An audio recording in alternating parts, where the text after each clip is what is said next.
listening to The Edge, everything bass fishing, coming to you worldwide from Megaware KeelGuard Studios. BassEdge Radio, Aaron. Here we go. The March 15 edition. Excited to kick off another show, my friend. Absolutely, and as always, brought to us by our great friends in Ogden, Utah, and that would be none other, Megaware. And certainly the first do-it-yourself keel protector, the battery guard, which we spent a little time on last episode talking about. But all those things need to be checked out at KeelGuard.com. Kurt, you are preparing to leave Lake Belton, if I remember correctly. Is that right? Yeah. Going to go fish a little derb up at Lake Belton there near Waco area before I head off to the James River. So, yeah, man, things are kicking off. I'm excited about the progression. Man, I'm excited about DIY, bro. Let me just tell you a quick story real quick, okay? DIY meaning like do it yourself. Okay. Yeah, no. Well, kind of like prepping, like maintenance, right? Taking your boat to a dealership or your truck to get an oil change or get some of these things. You're on the road. You got to make sure you're prepped and ready to go, right? You don't want to have any issues out there. So it's getting the oil changed in the truck. The service technician says, hey, you need to, oil change could be a DIY, right? But I just didn't have the time, don't have time to run around, do all that stuff. So anyway, I was getting my oil changed. Says, hey, have you changed your fuel filter? I said, no, run me a little estimate. Let me know what it would cost. Well, I was like blown away that this fuel filter replacement was going to cost me $245 at the dealership. Yeah, I was like, nice. Holy Toledo. I was like, hey, no, I'm going to pass for right now. Just change my oil. And so I came home and I YouTubed it up. Dude, I got a fuel filter. It's 2 fuel filters in my F350, right? I have a Ford dually, to carry the camper and everything. And so it's these 2 fuel filters that need to be replaced. And it's $65 on Amazon. So I buy them and I YouTube the whole thing. Long story short is sometimes it pays to be kind of the DIY guy. So for sure. I did my own fuel filters and I was so stoked with myself. I was ecstatic because I saved a ton of money, man. I mean, I saved like $175. So and you have the satisfaction of, doing it yourself and you feel accomplished, you get a little grease on your hands, I even cut my finger. You bring out your best man self right there, man. Totally, dude. I was bleeding and everything. It was awesome. All right. Really well, the cool thing about that is like, there's certain things, for instance, speaking of prep, like I always try to remember, Kurt, as far as the electronics and the updates, right? Technology, like I love it when it works, but I'm just not, my brain doesn't think that way. I'm a great user.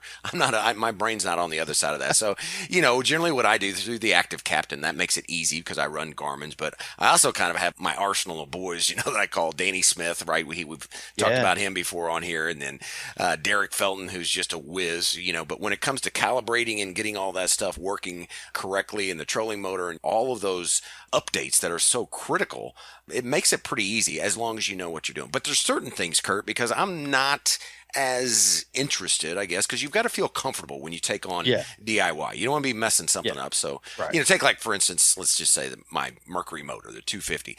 I'm not going to do a whole lot of stuff on that because I take the cowling off of that thing and it's like, I don't even know where to start. It's intimidating. It is. So I do a little oil change in my motor, my outboard. I do throw that in there and kind of do the lower gear unit. But I totally get you, man. There's certain things that I'm like, hands off. Or I just don't have all the equipment necessary to clean it up or do whatever needs to be done to do the job right. So, sometimes I pass it off, but man, it felt so good when you can take on some of those things and complete a quick job and save yourself, $150, $200. It's like, dude, I'm going to go buy me a Shimano reel and I'm all even, right?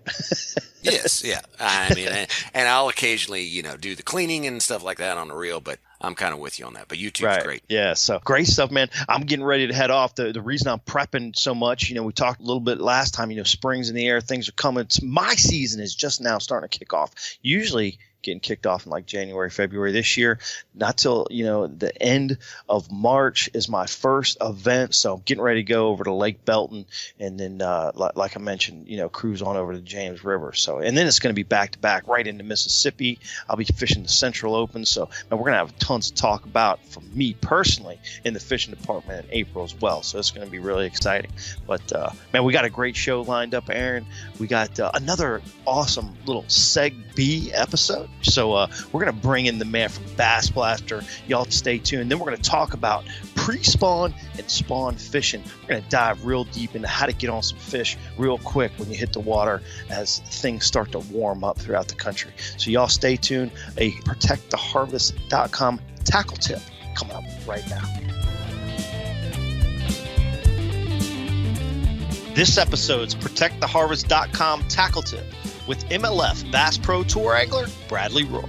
Hey guys, look, in the springtime, you've obviously always got to have a setup or two to pitch and flip shallow cover. Those fish are wanting to slide up, get into that warmer water, and they're looking for an easy meal. So the dilemma for me always is jig or plastics. I love to flip a D&L tackle jig. Some of the biggest bass I've ever caught have been on a jig, and it's always got to be on my deck when we're talking about that springtime, early springtime year. It is always there, and I'm always going to flip a jig, but you've got the option of a plastic, and the question is, when do we flip plastic, when do we flip jig? For me, it comes down to, what am I looking for? Am I looking for more bites? Am I looking for a bigger bite? Oftentimes, the jig for me is always a big fish bite. I'm going to get a big fish bite on it. If you're around real heavy grass, oftentimes jig are a little more cumbersome. If you're just around laydowns, docks, hard cover, a jig can be effective. Where a plastic could be either or. So it's really a decision you have to let the fish dictate for you. You definitely need both of them on. If I'm just looking for one big giant bite, I'm probably going to flip a jig all day long in the early spring. But if I'm looking for a good bite, I kind of lean toward plastic. Great tip, Bradley. Brought to you by protecttheharvest.com. First by land and now by sea. For years, Lucas Oil has been a staple in high-performance vehicles on both the road and track. Now, from the makers of Lucas Oil comes Lucas Marine products, specifically engineered for marine applications. Protect and lubricate your marine inboard, outboard, or high-performance boat with Lucas Marine Engine Oil or Lucas Synthetic-Based Oil. Learn more about the complete line of Lucas Oil and marine products. Visit lucasoil.com. Nitro Performance Bass Boats. Get pro-level performance with the Nitro Z18, the official boat of Major League Fishing. The Z18, with its nimble handling and versatility, sports many of the features in the larger boats in the line, like a Guardian Live Well, a heavily insulated cooler, dual 8-foot rod storage, and our smooth and fast NVT hull. Every Nitro boat is laid out to do one thing very well: catch fish. Enormous front decks, up to 45 square feet on the Z21, allow maximum mobility when battling unruly bass, and feature low-profile gunnels for ease of skipping, pitching, flipping, or landing fish. Nitro Performance Bass Boats, pure fishing machines. Well, BassEdge Nation, once again, we bring in an industry sure enough stud to the program. Bass Blast, one of my favorite ways to stay up on the latest news and industry insight. We've got the man himself, Jay Kumar, here for this segment to discuss some recent trends. How about some angler personalities that he encounters on a weekly basis? Jay, I appreciate you hanging with us here on BassEdge for a few minutes today. Yeah, man. Thanks for having me, guys. Really appreciate it. Well, Jay, I know that you're millions and millions of followers. Probably most everybody knows what Bass Blaster is. But for those that maybe are new to, let's just say, BassEdge Radio, how can our listeners get on your VIP list to not only receive the newsletter, but can you tell us a little bit about what Bass Blaster is and how it came about? Yeah, sure. The first question is just go to bassblaster.com and click on sign up, and you can do that. Or you can just email us at bassblaster@bassblaster.com and say, hey, sign me up. So those are the two ways to get on the list. What it is, man, it's a combination of truly the latest, not just news, but like insight, because I'm talking to the pros, I'm talking to the industry people. I've been around the block, as you guys know, for 20 plus years. So there's that insight into what's going on. And it makes people laugh, which they like. Doesn't take itself too seriously, because I don't. take myself. Right. You know? And, and a lot of new tackle stuff. Like, I don't know if you're going to find out about what's going on in Japanese tackle and swim baits and tournaments all in one place other than what I do. Yeah, it's a great platform. I promote it all the time. Love everything that you got going on with there. The awesome posts, Jay, that really intrigue me are all these big fish posts, man. I love seeing all these giant fish that you find out about people are catching all over the country. Just to kind of dive in a little bit on your back end about how you dive into all of this interesting, up-to-date, trending industry news. How do you find out about all these big bass being caught everywhere and the details of how they're caught? Yeah, I mean, in some ways, I don't even know. It just happens. Like over the last, 10 years or so of doing this, I don't even know how old the Bass Blaster is, but I think it's about that old. There are just places I know to look, and then people, send me stuff like, hey, we caught 29 or 30 or 30 plus pounds in a tournament, had big fish, was a 10 plus, and we caught them on this. And it's like, okay, great. So there's just places to look. And then, of course, everybody wants to know, first of all, everybody loves, you're not alone, Kurt. You know that everybody loves big fish. Yeah. And looking at fish. And then, of course, we all want to know what they caught them on. So I try and chase that down as much as I can. Yeah, it's super cool. Just a month or so ago, we had Randy Howell over there in that Bass Pro Tour event, catching some of those monsters in West Monroe, Louisiana. I'm sure you got to be tracking now Bussy Break after he caught that 12-10, and I've seen some other just freaking monsters coming out of there. I know you've been following what's going on over at OHIV because that seems like it's in the blaster just constantly right now. I mean, is that the craziest thing, how these fisheries just start pounding out these big fish? Yeah, I mean, you guys have seen it over time. A lake will get hot and they'll, get some big fish coming out there, and then another lake will get hot, and that's just how it happens. I mean, people talk about, it's live scope and that's no, it isn't. Like people have caught keen weight fish where they are, able to be caught, Texas or Florida or California forever, and lakes got hot without live scope. So it's just the way certain lakes set up, year to year, and that's the way it is. Yeah, great point, Jay. Kind of a life cycle. I can remember, Kurt's home lake there on Amistad. I mean, it did that years ago, and everybody flocked there. Social media makes that a little different. It's certainly a kind of a new addition, I guess, for all to kind of quench our thirst for the big fish pictures. But I'm curious to know, as you write the newsletter a few times a week, what are kind of those one or two trends that you see coming up for kind of the weekend warriors like myself that we need to be sure and capitalize on to catch more fish? Yeah, well, I mean, the obvious one is electronics. I mean, that is the trend in bass fishing, or maybe all fishing. I don't pay attention to the other stuff, but the live or forward-facing sonar is it is not going to magically have fish jumping in the boat for you, but it is going to open up the fishing world in your lake in a different way, which is fun. It's fun. I have it on my boat. I stink with it. I still stink as a fisherman. I'm at it. But I catch myself looking at things differently and thinking about things differently. And once in a while, I realize I'm staring at the screen for 5 minutes with a rod in my hand. I haven't even made a cast, because it's cool. So that's a big one. And then, bait wise, I would have to say a couple things come to mind. One is the Berkeley Max Scent line of baits, which are, red hot. You couldn't even get them for a while last year. It just seems like the fish hang on a little longer. And then one that's still going from a few years now, or for a few years now, is the whole Ned thing. The smaller baits get more bites. And, I think that is a valid way to catch fish, even though you really don't see it on the major tours. They don't really do that. They still stick with the big stuff.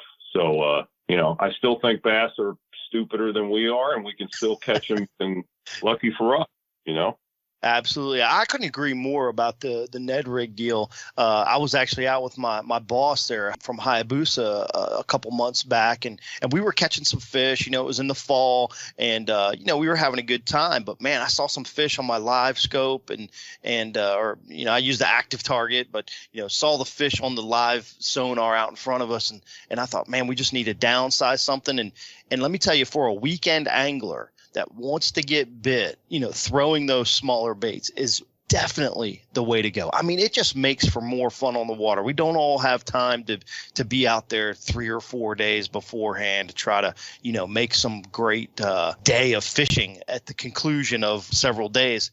We got a Saturday to go out and spend a few hours, maybe a Sunday to spend a few hours, and throwing those smaller baits is definitely a way to just have a lot of fun, get a lot of bites out there on the water. So I think that's a great tip, Jay, and awesome to see some of those trends. Best anglers in the world, you talk to them fairly often, Jay. I got to ask you. Now, you've been in this game a long, long time, from the ESPN days, having your own television show, all the way through to now, doing this newsletter, which really brings the goods to all anglers a couple times a week. Do you feel like the pros, or can you tell, like, when they're given the real details of how successful they are in the sport with a specific technique or pattern or way that they're using their stuff? Are you able to kind of get a feel for these guys? Well, yeah. I mean, it's a relationship, right? They have to trust me to deliver what they're saying accurately, and I have to trust them that they're not, jacking with me, basically, right. Which they don't do. I mean, that, Kurt, fishing at that level, like, everybody is as honest as they can be within reason. And what I mean by that is, I don't think anybody, with maybe the exception of somebody at the level of like Kevin Dam, is going to give up everything, because Kevin has no fear of, right, not being successful or whatever. He's already done everything. But, any reasonable competitor, and if I was that good, I would be this way too, would hold something back. I mean, sure. I think, especially if it's something that, you figured out and nobody really knew about yet. Kind of like Jacob Wheeler when he had the 3 different electronics on the bow. He didn't want to say a word about it, right. And now everybody got that who can afford it, or some version of that. And then, the other part is the baits, the exact baits they use. Now, listen, with live coverage of these tours, everybody sees what they're using. Right. There are no secrets. And, but after the tournament is over and I'm getting the bait information from these guys, they are not allowed to mention, I would say 99.9% of them, as you know, can't mention a non-sponsor bait. So even if they used it and sure. you saw them, they are not going to go out of their way to mention that, and people like flipping out like, oh, so-and-so used this bait. Well, if you know that, who cares whether they said it or not, Yeah. Understand how, if you were Rapala, yeah.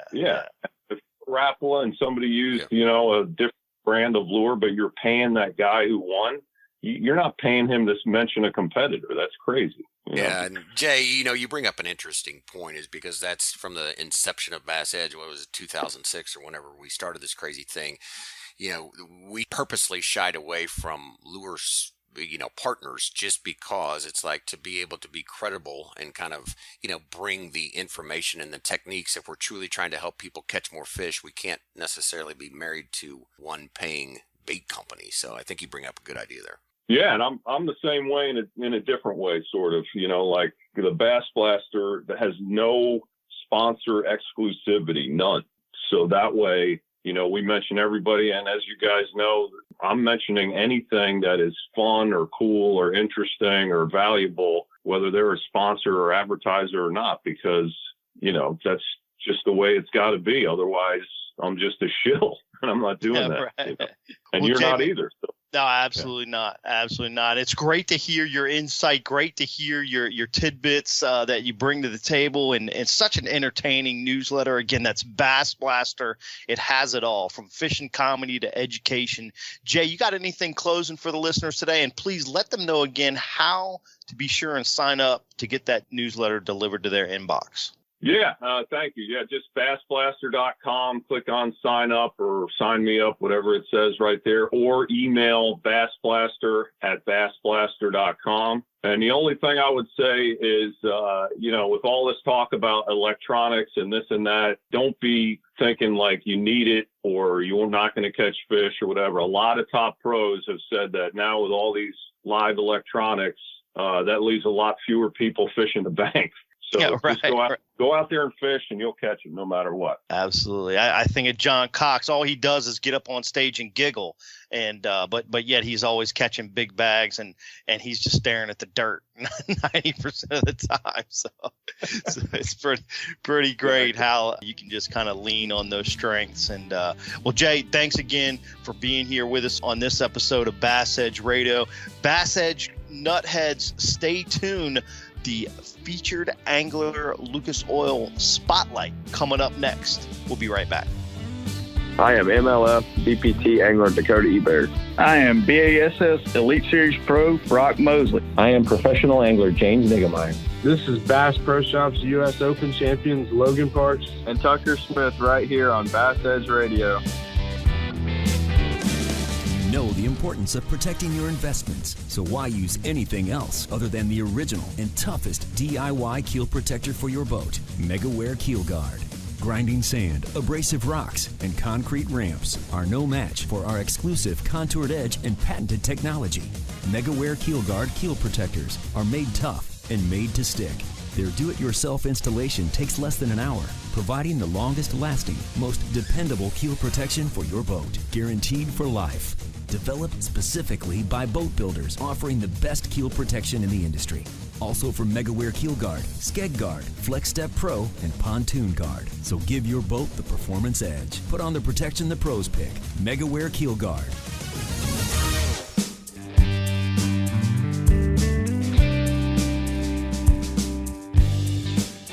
Aaron, in this episode, we got a BassEdge veteran in this Lucas Oil Angler Spotlight, and we're going to break down some pre-spawn and spawning bass fishing as spring begins to roll through much of the South this time of year. This angler placed in the top 10 in both of the last 2-year kickoff events of the MLF Pro Circuit. Obviously, that's 2021 and most recently in 2022 at Sam Rayburn Reservoir. Happy to have with us again on the show for the 19th time.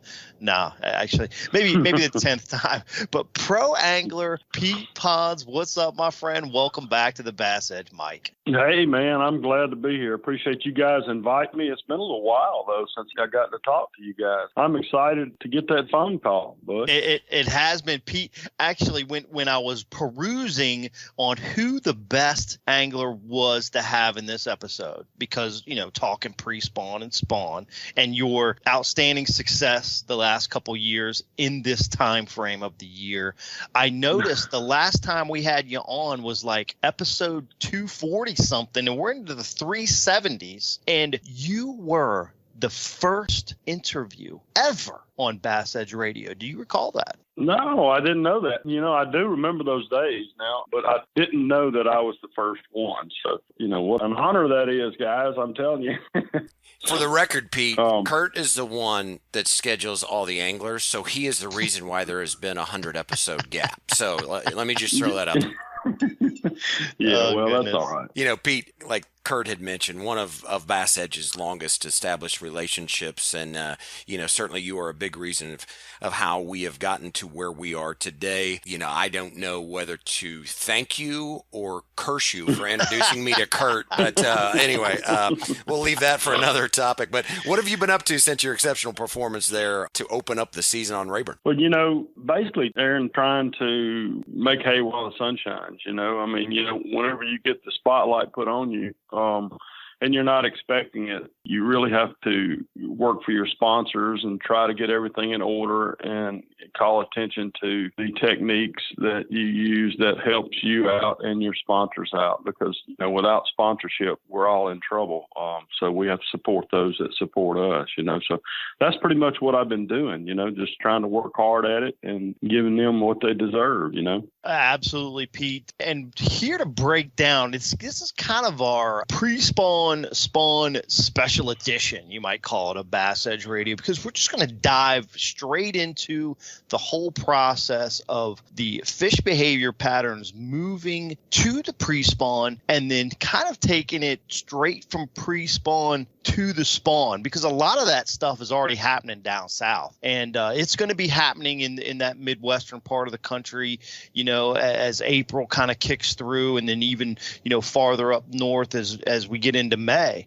And, it's probably the best time of year to be out there on the water. But there are some things that we can do to put ourselves in contact with these fish. So let's talk about some of the first signs you look for that will be kind of telltale signs that bass are on the move into the shallows during the spring season. Yeah, Kurt, one of the things that I always keep in mind that time of the year, or this time of the year for the guys in the South, is, of course, water temperature. I mean, it's old and it's a cliche, but I'm telling you, the water temperature is so important this time of the year. Of course, also I look at the moon phase and things like that. But the first places that I start looking for fish, or looking for bass, the northwest corners of which pockets, anything that holds heat. It's all relative to water temperature. The fish start moving up and become, start getting active. And I'm gonna stop you right there, real quick, Pete. Yep.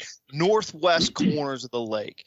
Go into some detail. Why the northwest corner? What's going on with the northwest corner of the lake? Yeah, you think about the way the sun rises and sets, and so that area is protected. When you have a front coming in, the wind usually turns and blows out of the north, and so that north side is protected, and then also the sun is shining on that in the evening times, which is warming that up. And like I said, that's so important. That time of the year, afternoons for me is so much stronger of a bite than it is the morning time. An afternoon bite, I don't really stress about getting up early and getting out there real early. I go in midday to afternoon, and then, check water temperature and things like that. Also looking at vegetation for those guys that are, not fishing highland reservoirs, that are fishing, more of a flat impoundment. And then I look at the vegetation as it starts to turn green. That's a telltale sign that the fish are starting getting active. And then, for shallow water movement on Ross Barnett, I know, a lot of guys have an open tournament coming up on Ross Barnett. And one of the things that I always like to do is get real shallow and just kind of sit still and look for movement in the water. And as I see movement in the water, then cast to them. The power poles come in handy there. It's just like, and I know I've said this, and I believe I've even said this on interviews before, it's just like squirrel hunting when you go out there and you power pole down and you sit there, and just like you would squirrel hunting, you go sit down by a tree and then you wait 15 minutes and all of a sudden you start seeing movement. And that's the same thing with bass. So the bass are very, very aware of what's going on in their surroundings. I got another quick follow-up, little curveball right here. Now, I grew up in Virginia, and, commuting back and forth to work before I, started full-time bass fishing, I was, it feels like it's getting more, it's cold this morning. But I'm always thinking about what are the bass doing while I'm driving to work, because that was my passion. It was always on my mind. When I saw the dogwoods blooming in Virginia, I knew that spring was here. Bass were moving shallows when the dogwoods are blooming. Now, when I moved to South Texas, we don't have no dogwoods down here. But now where you live, I find out no dogwoods in South Texas. But what I did find had the same effect was when the yuccas bloom. When I saw the yuccas bloom, it was just like a dogwood blooming back east. The yuccas bloom. It was, the bass are moving shallow, and I could tell that. What are some signs that you might see there in Mississippi or Florida or Louisiana? Any kind of experiences that you have like that also trigger that happens on land, or something you see in the springtime that the fish are moving shallow? Yeah, the telltale signs, of course, like you said, it's dogwoods. And I think every fisherman follows that rule. Watching the trees bud and watching the nature, just paying attention and keep being aware of what's going on. You see some birds down that you haven't seen, and there's so many little bitty signs, but just being observed, Kurt, I would say would probably be the best factor in order to realize that, and time on the water. No, those two things right there can tell you. And, and we kind of jumped over a little bit. I know we kind of started out in wintertime. Mm-hmm. I want to add this in, when you're fishing in the wintertime, you have to realize that you're not going to get very many bites, You're not going to, when you go out there and you catch 6 or 7 fish, you had a good day. Whereas, on up in the spring and the summer, you catch, 30, 40, you had a good day. So it's not the same. So you have to have the right mindset when you're fishing that time of year as well. Yeah, that's good stuff, Pete. And, I would just throw out, Kurt, forget the red buds and the, dogwoods and the honeysuckle. I just pay attention to my allergies. My head starts hurting, my eyes start watering. It's like, yeah, it's about to get real. So that's a great one. Yeah. But, hey, Pete, those telltale signs that you speak of, give me a little bit of feedback on, do you pay as much attention to, you talked about that northwest area of the lake. Structure, does that come into play this time of year, or bait, or is it just more that, hey, they're looking to move in and do their thing? Talk to us about how you break that piece of it down. Yeah, as far as baits go, I like to throw something like a Cinco, and of course, everybody knows that I throw that Cinco wacky style on a Hayabusa 202 hook. The reason I like to throw that bait is because it's really, really slow, and that makes me slow down. And so I've noticed, a lot of times when I'm pre-fishing, I'll talk to my wife on the phone, Kim, and there's several times whenever I'm talking to her on the phone that I get a bite, and that tells me that I'm not fishing slow enough. So that bait right there seriously helps me slow down. Another bait that I like to use is of course, a tight wiggling crankbait such as a rattle trap or a little Rapala, something like that. That's really, really tight wiggle. As far as, areas and stuff like that, of course, pockets like we were talking about, bluff ends and bluffs for highland reservoirs, long points coming out, that type thing. I hope I answered your question there, and I'm not sure that I did. So, well, let me, that was all good information. I guess specifically, do you feel that, like, let's say laydowns or docks or standing pole timber or grass has to be present? Migrational routes is what I'm focusing on, and that could be anything from a roadbed to a flat, from shallow water to deep water. It could be from a line of stumps or trees. So you have to use your imagination. I know one time we did an article in Bassmaster magazine, and we were talking about migrational routes, and they were using it was on Grenada Lake and Enid Lake and Sardis, and in the wintertime, guys would ride 4-wheelers down through there, and they'd ride through the weeds and stuff, and it'd make little roads. And those bass, after the water came up in the spring, the bass would follow those little road beds up. It wasn't anything different, but it was just a mashed down trail, And I found several times whenever I'd find fish doing that. So any kind of migration route, anything you can use for migration route, riprap is a good deal. You really have to use your imagination on that type thing, because fish are just, they tend to go the same direction, and all of them look for the same thing, like the fishermen, You ever been fishing in a place and you say, man, nobody's going to be in here, and you pull in there and you got 3 boats already in there, and we all think just alike. The fish do the same thing. And a lot of that's just instinct. So makes sense. But anyway.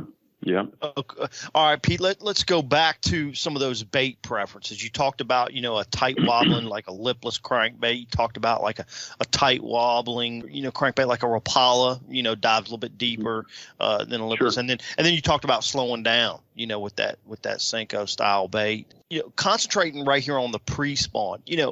Winter fishing, you got a lot of jerk bait, and fish are suspended. They're kind of more in some suspension mode. And then when they enter and you see those signs, they're moving up shallow into that pre-spawn scenario and kind of following these migration routes.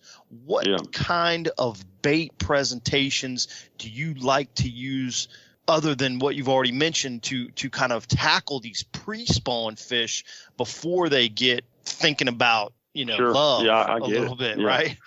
Yeah. You already know what I'm about to tell you, but the Lowrance active target thing, the front-facing sonars, all aboard Marines, all sync deal is just, I mean, it's changed the game. I mean, it really has. So now I can pull up into a pocket and I can look around and I can see a brush top and I can see a fish in it. So I can throw a jerk bait over there and I can jerk, and falls 1,000, 2, 1,000. But where I used to do that, now I can actually see the fish moving up and they'll teach me how to catch them. I mean, they teach me what to do. And I'm telling you, those new electronics have changed the game as far as pre-spawn has gone for me personally, because, you know, it's just so intriguing to be able to see your lure and to see things, you know. So to answer your question, whatever the fish demands, but most of the time it's a very slow presentation on jerk baits. It's a slow presentation on the tight wiggling crankbaits, and you know, wintertime is one of the few times that you can get away with throwing your bait out there and cranking it down the riprap and just reeling it very slow, you know, with like a little tight Rapala or, you know, a Bandit 200, you know, just so methodical, and it works. But now with the front-facing sonar, dude, you can see them following your bait in, so you know what? Hey, I need to change something. Right. I need to change colors. I need to do this. I need to do that. And the bass are super aggressive. It's crazy, man. I'm telling you, this, like I said, you guys haven't tried it. You need to look into it. Yeah, it's cool how it's really affecting your bait selection and how quickly you go through bait selection, because you see how the fish react. Very interesting. Guys, let's power pole down for a break. Pete, hold the line there. We're going to be right back with more bass fishing know-how on BassEdge Radio. Patented in 2000, perfected over years of testing and real-world punishment, the Power Pole is the ultimate shallow water boat positioning tool. Swift, Power Pole deploys in seconds from anywhere in your boat. Virtually silent, Power Pole won't spook wary fish. Secure in strong current or gusting winds in up to 8 feet of water. Engineered to take it with a lifetime unconditional replacement guarantee on the spike. Power Pole, swift, silent, secure. Visit powerpole.com to find a dealer near you. BassEdge Radio is presented in part by Mercury Marine. Go boldly, returning with MLF Pro Circuit Angler Pete Pons and the Lucas Oil Angler Spotlight. That's right, Lucas Oil high-performance marine products. For oil that surpasses all manufacturers' requirements, be sure to visit the BassEdge.com store. It works. Absolutely. Great stuff, Aaron. Pete, before the break, we started discussing, and we were into a deep discussion about pre-spawn tactics. You mentioned about that front-facing sonar, how it really is kind of taken off and really dictated a lot of bait selection. But now, you know, let's move the next behavioral step, right, for the bass, which is the spawn. Spawn's begun. Sure. Is the live target, live scope as effective for you as it was in the pre-spawn? What changes and areas will you target as the fish migrate into that next phase to the spawn? Yeah, you know, to answer your question, I think the active target will show, but I haven't had it long. And I mean, I had it last year, but I wasn't tuned into it. So this year is really going to be, and I haven't reached that. You know, I'm on the way down. You know, we're going to be fishing that way down south here pretty soon. So, you know, I'm anxious to see the answer to that question. But for now, what I would do is go to the shallow bays, the shallow water areas, like I was speaking about earlier. You know, green vegetation. They like a hard bottom. They like, you know, little gravel boat docks. You know, usually people put gravel out or concrete out around their boat docks, and that's a key area. Shallow, clear water is always a big factor. And I'm looking for fish with my eyes.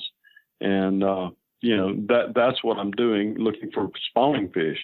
So, of course, again, the Senko comes into play, you know, the wacky Senko and that type thing. So, you know, that's what I would be looking for. You know, Pete, I seem to have some difficulty on, I guess, this time of year, meaning right when fish begin to spawn. You know, it just appears that they don't want to eat as much, or maybe I'm not looking in the right areas. Maybe I need to listen to the first half of this interview and go do that. But, you know, they have the kind of the spring fling on their mind. I know that they can't all be spawning at once. No, Aaron, Kurt can testify to this. I know he's fished a lot of tournaments, and And a lot of times whenever the pro angler is in the front of the boat fishing, for one particular fish, the guy in the back is throwing out wildly and catching a lot of fish. Usually he beats the guy in the front, beats his pro. But the reason that is because, like you said, not all fish spawn at one time. So in front of those spawning flats is a key area. And the fish are staging, moving up, like we were talking about before, on the road beds and things like that. And they're moving to go spawn. And they're waiting till, the males get the beds right and the females are kind of out front. And so you can catch fish, staging in front. And then after some spawn, they move out in a post spawn. And those fish are catchable as well, too. So, not all fish spawn at one time, like you said. I mean, you couldn't have said it any better, Well, interesting there, Pete. You mentioned, sometimes your buddy in the back has more success than maybe you do on the front because you're so keyed into maybe bass you can see that aren't locked on or bass that are locked on that are difficult to catch. So where does the right strategy come in from a guy with your experience, several top tens and in pre-spawn and spawn events here the last couple years? What is making it so effective for you? How are you able to target, and what are you targeting specifically to have that success this time of year? Well, of course, I'm always trying to focus on catching bigger fish. In these 5-fish tournaments, that's what you need to do. And to do that, you use certain type baits. And in this last tournament on Rayburn, I was focusing on a rattle trap. And, I had one or two particular casts that really caught larger fish than others. I was catching them around the grass and close to the banks and using a pumping motion. But I found that they liked that bait better than they did other baits in order to catch larger fish.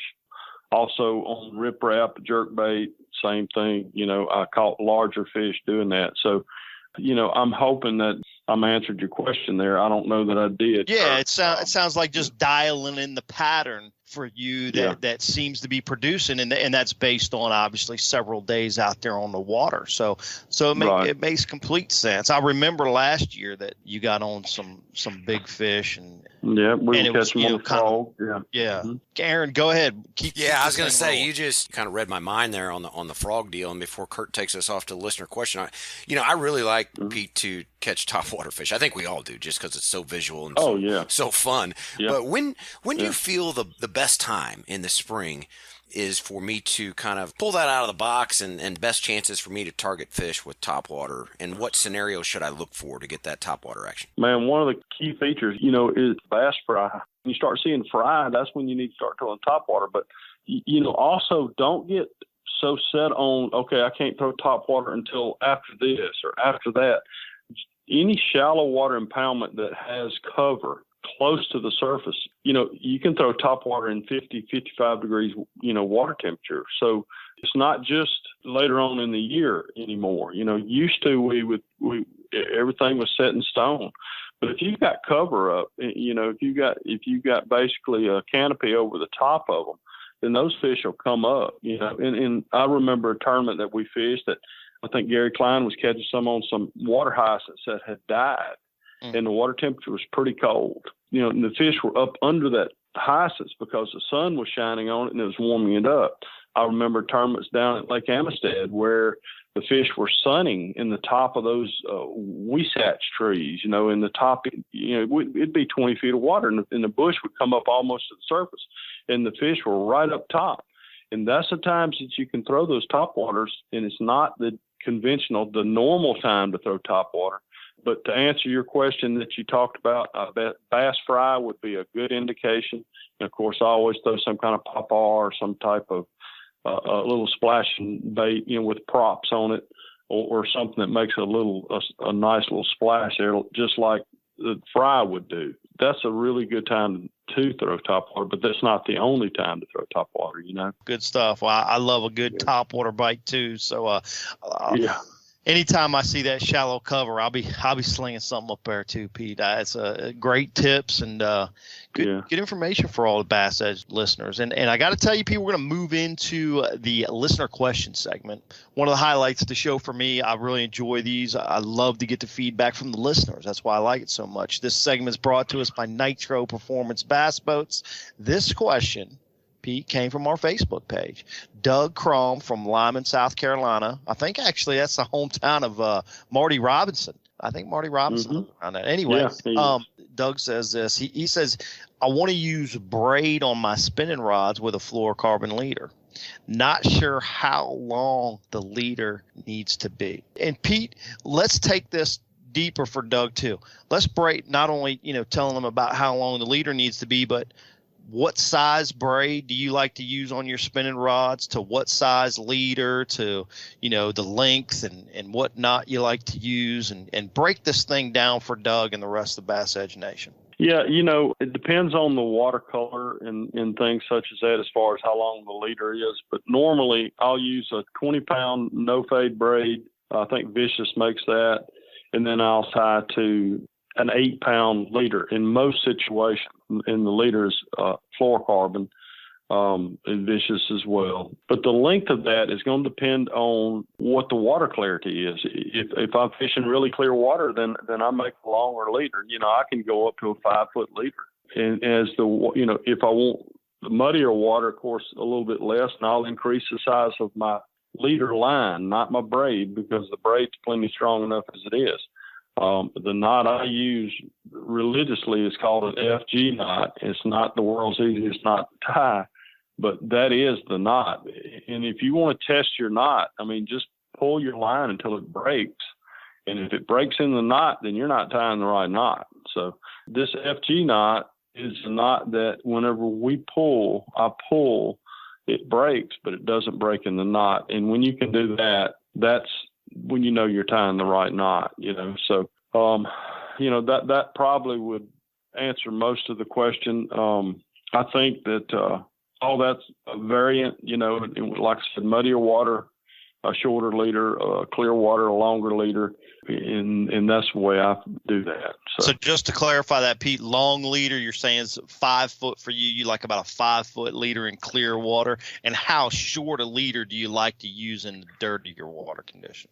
Well, I can use, an 18-inch leader or something like that and be comfortable with that. I try not to get that leader to where when I'm landing the fish that the leader knot is going to be right in my eyelets, because whenever that happens, those eyelets put stress on your line, and I don't want the stress being on that knot. I just don't want that to happen. So I'm aware of that. And then also when I'm making the cast, I don't want it to be in the eyelets right there as I'm making the cast as well. So I try to get around both of those things. Like I said, the FG knot is a long, slender knot. It goes through your eyelets real well. Man, it's just I can't say enough good about that knot. Since I figured it out, then it was worth, going on YouTube and looking it up and learning how to tie it, practicing during, your downtime. So it's worth every second of it. So check that one out. We'll put it like this, Pete. It's easier to tie than a bow tie. I can tell you that. That took me a lot of YouTubes to figure out how to tie a bow tie. So yeah. I'm just saying. Yeah, I don't know that I can tie a bow tie here.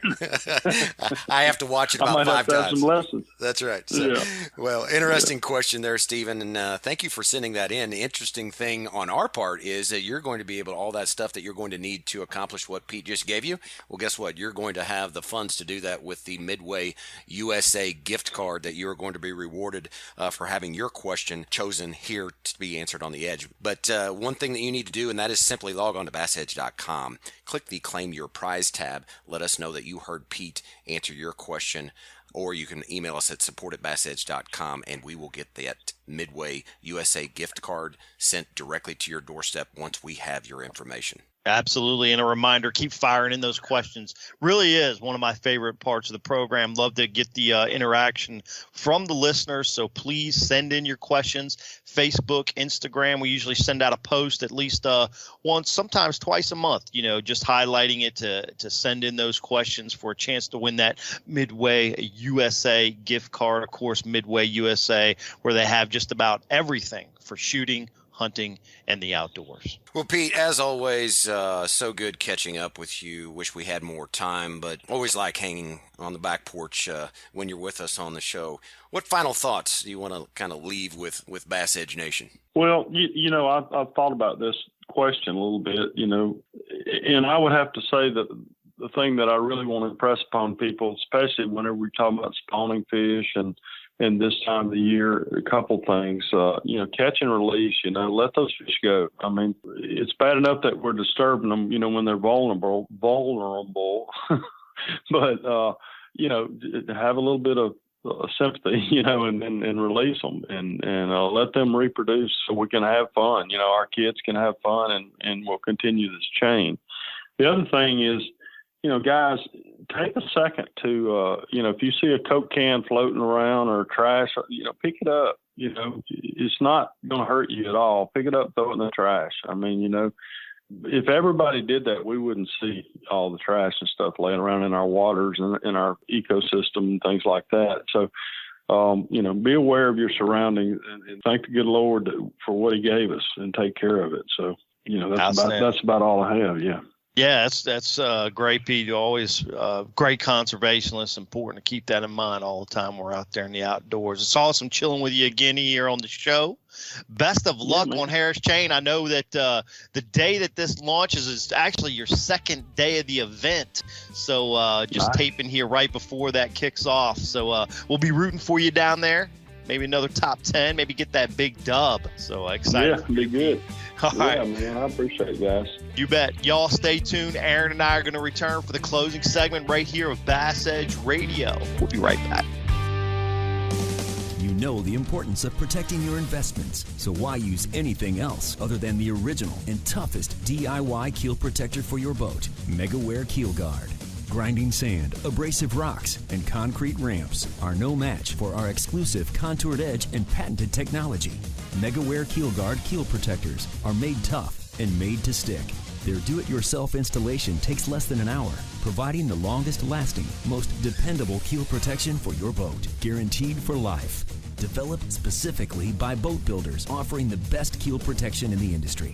Also from Megaware KeelGuard, Skeg Guard, Flex Step Pro, and Pontoon Guard. So give your boat the performance edge. Put on the protection the pros pick. Megaware KeelGuard. The PowerPole Charge Marine Power Management Station is the most advanced system of its kind available on the market. It does the work of 3 devices, a traditional battery charger, a charge on the run, and an emergency start system, all in one compact unit. The Charge lets you run your boat's accessories the way you want to run them by allowing you to monitor and control your power usage through the PowerPole app. It automatically devotes power to the batteries that need it the most for maximum efficiency. The new Charge from PowerPole. Power where you need it, power how you need it, power when you need it.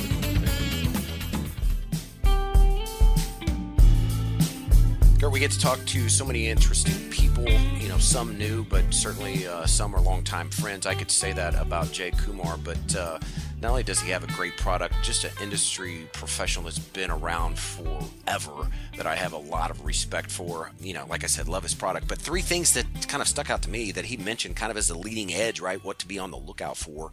The Berkeley Max Scent electronics and the Ned Rig were his kind of top 3. Yeah, the Max Scent's interesting. Obviously, huge smallmouth catcher. You got the flatworm and as he mentioned, it's been hard to get a hold of for the last couple years, quite honestly. But then, the Max Scent expanding and they have had it and continue to expand more products with that scent available for all kinds of plastics that they provide out there. So it's going to be interesting to see how that trend, as Jay mentions, infiltrates the pro tours this year and all the media that we see with that. I think scent in baits in general is really important. I fish Rain's baits a lot, and they have a scent to them. It's a Japanese brand, and it's got this like crawfish scent, just get those fish to hold on better. But I do feel like the Berkeley, as Jay mentioned, it's a different animal. Yeah. I heard that Rhonda said that you tried rubbing some of that on you for her to hang on longer, but it didn't work. So I guess it's limited to just fish, huh? Yeah. You're not kidding. But I'm not gonna touch that. But you're right. Rhonda did not like it as much as the bass. But so anyway, I digress into the Pete Ponds chat with, kind of this special, I would call it our special edition, pre-spawn, spawn talk with Pete Ponds. Man, he really kind of set the tone in how to, identify that, look, Aaron, we don't have a lot of time to get on the water, maybe. These are the times you need to be out there fishing, and these are the signs you need to look for that tell you to get on the frickin' lake, because it's time to catch the best big fish of the year in this pre-spawn time frame, don't you think? I could not agree more. And just in general, Pete's knowledge base, again, kind of what I alluded to at the beginning was, both Jay and Pete, just longtime veterans, friends of the project, friends of ours. I just think Pete is so well spoken, and you can tell before he responds, it's not just like these are, keyed or candid answers. A couple times he's like, I don't know if I answered your question, Right. Yeah, he's trying to bring all the juice right into the project, and he does that every time. I'm gonna watch some more YouTube videos because as I mentioned opening this episode, the DIY thing, I'm just building a garage here, Aaron. As you know, I'm almost finishing up here, and it's been a long project because it's kind of an apartment with a garage all together. But I'm going to have the opportunity to watch more YouTube and do more of my own service, not only on my truck and boat, but all things. Yeah. Well, one thing I would encourage you, I'm going to pass on, just like I did with, we were talking about the storage system for the garage. Here's another one that I was tipped off on, was the 4-wheel dollies. They're car dollies, but you can actually slide them under your wheels of your bass boat, and you can roll it around anywhere in your garage. And they're fantastic. You can go to Harbor Freight. Harbor Freight is not a partner of ours, but they sell them for like $150 each, and it's fantastic. It's one person. I can take my 21-foot Nitro XL and move it anywhere I want to within there by myself. So no way. Get you a set of those, Kurt. But more garage tips. Thank you so much. I appreciate it. Bro. Yes. All right. Well, we need to let everybody go. March 15th, episode 372 is now a wrap, and we look forward to April Fool's Day to be with everybody again. Yeah, that's right. Hopefully you'll be on the road and someplace fun catching some bass. In the meantime, be sure to stay on all things Bass Edge through our website, BassEdge.com, and social media. For Kurt Dove, I am Aaron Martin. Thanks so much for taking time out to be with us here on Bass Edge. We'll see you next time. So long, everybody. Is presented by Megaware KeelGuard. For more information on Bass Edge or to shop at the Bass Edge online store, visit BassEdge.com, and be sure to join Kurt Dove and Aaron Martin right here on another episode of The Edge, brought to you in part by Nitro Boats, Lucas Oil, ProtectTheHarvest.com, Midway USA, Mercury Marine, PowerPole.